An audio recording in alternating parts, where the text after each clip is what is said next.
Hello guys, welcome back to A50 Inspo. For today's video, here going to show you how to fix Astro Command Center not detecting A50. So if you're interested, let's get started. So in this case, if you're looking for a way to basically fix the issue where your A50 is not being detected, there are going to be a few things that you could try. So first thing that you may want to basically do here is you may want to check the battery.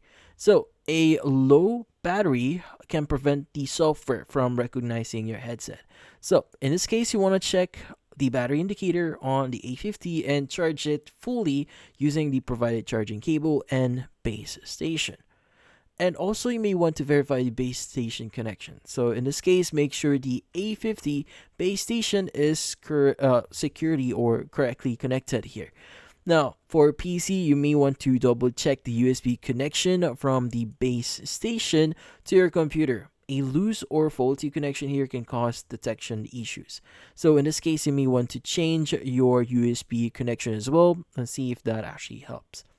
Now, another thing that you could try doing here is you may want to power cycle your equipment. So that involves turning off your console or your PC and unplugging the base station from the power.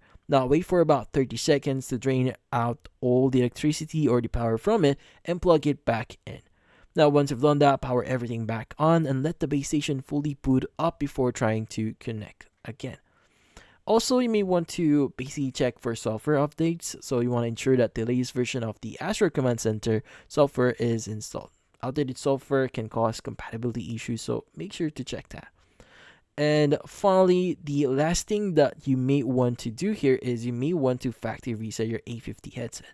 Now, if nothing else works here, you may need to perform a factory reset on your A50 headset.